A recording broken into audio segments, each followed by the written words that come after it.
സത്യസന്ധമായി പറഞ്ഞാൽ ഇന്നിവിടെ യേശുവിനെ ഉയർത്തേണ്ട പിന്നെ ഭൃത്യന്മാരും ക്രിസ്ത്യാനികളും പലയിടങ്ങളിൽ അവരറിഞ്ഞോ അറിയാതെയോ യേശുവിനെ താഴ്ത്തിക്കെട്ടിക്കൊണ്ടിരിക്കുകയാണ്. ഈ അക്രൈസ്തവരൊക്കെ ഈ പലയിടങ്ങളിൽ പ്രേക്ഷിത പ്രവർത്തനം നടത്തുന്നവരെ പീഡിപ്പിക്കുന്നെങ്കിലും യേശു ഈ ക്രൂശ് പള്ളി ഇതൊക്കെ കാണുമ്പോഴൊക്കെ എവിടെയൊക്കെ ഒരു ഭയം, ഭക്തി, പ്രത്യേകിച്ചൊക്കെ ഞങ്ങൾ ഈ അക്രൈസ്തവരൊക്കെ ഈ പള്ളിയിലേക്ക് വരുമ്പോൾ അയ്യോ ഞാൻ പള്ളിയിൽ കയറുന്നില്ല, ഞാൻ കുളിച്ചില്ല എന്ന്, ഇങ്ങനെയൊക്കെയുള്ള ഏതോ ഒരു ഭക്തി അവരുടെ കഥകളങ്ങൾ സൂക്ഷിക്കാറുണ്ട്. പക്ഷേ ഞാനിന്ന് മറ്റൊരു ആംഗിളിലൂടെ നിങ്ങളോട് സംസാരിക്കുകയാണ്. യേശുവിനെ ഉയർത്തുക. പൗലോസ് പറഞ്ഞു ക്രൂശിക്കപ്പെട്ട യേശുവിനെ അല്ലാതെ മറ്റൊന്നും അറിയാത്തവനായി നിങ്ങളുടെ ഇടയിൽ പാർക്കണം. ഇന്നിവിടെ എന്താണ് നടക്കുന്നത്? യേശുവിനെ ഇവരുടെയൊക്കെ ഓരോ പ്രവർത്തനങ്ങളിലൂടെ ഉയർത്തുന്നു എന്ന് പറയുമ്പോഴും തരം താഴ്ത്തുന്ന പല പ്രക്രിയകൾ ഇന്നിവിടെ നടന്നു വരികയാണ്. ഇപ്പോൾ പിന്നെ സഞ്ജു സാംസൺ സെമിയിൽ പ്രവേശിപ്പിച്ചു ഇന്ത്യയെ ഫൈനലിൽ. അതോടനെ പറയുമ്പോൾ അത് യേശു.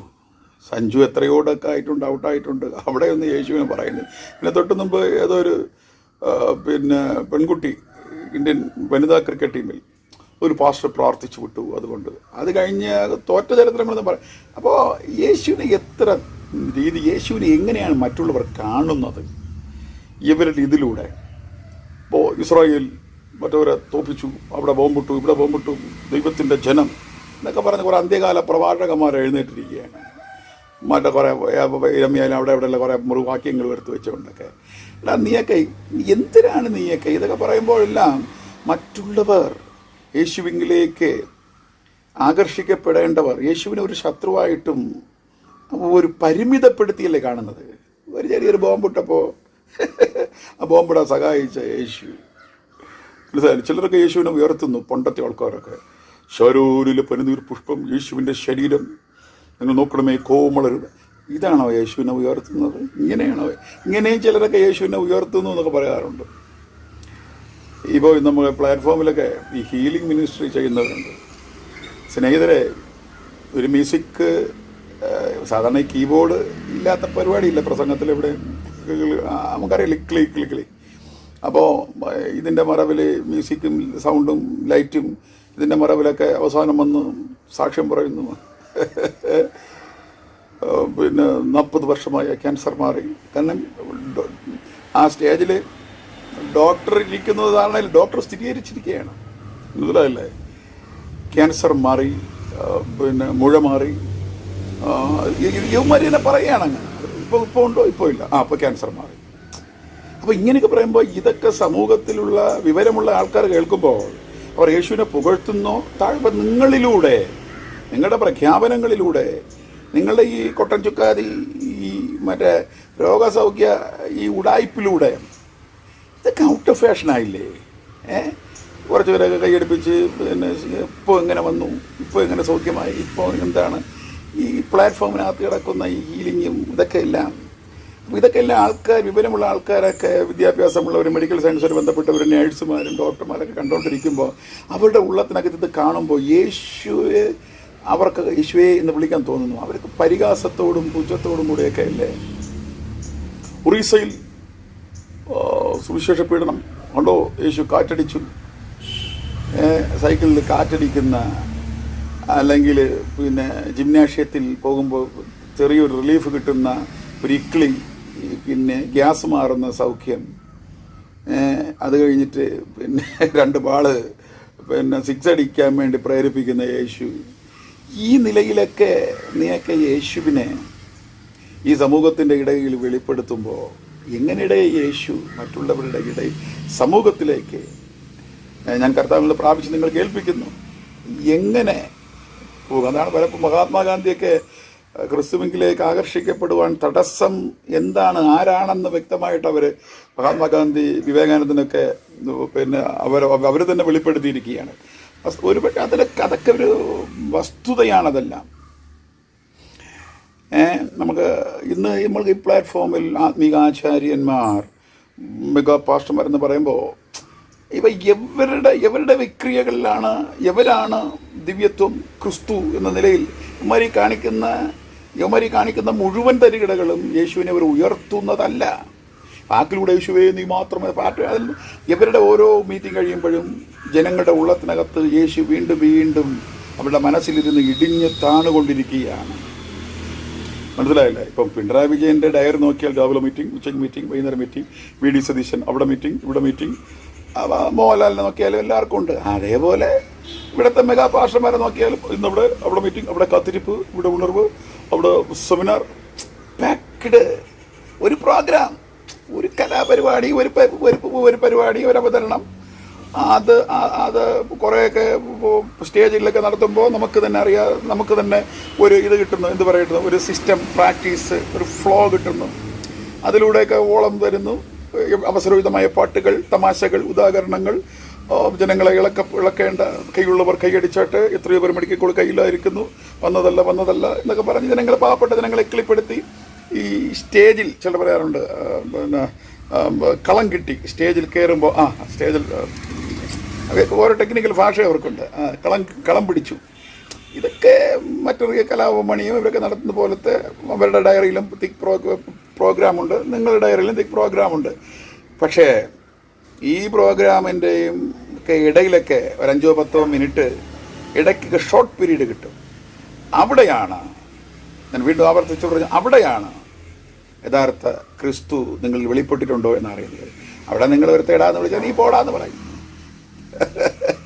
അവിടെ ഇക്കിളികളും ലീലകളും വിലാസങ്ങളും അവിടെ എല്ലാം വെളിപ്പെടുന്നു. ഇതൊക്കെ അവരൊക്കെ വേറെ ആരും വേണ്ട, ഇത് കേട്ടോണ്ടിരിക്കുന്ന ആത്മീക നേതാക്കന്മാർ തന്നെ ചിന്തിക്കുക.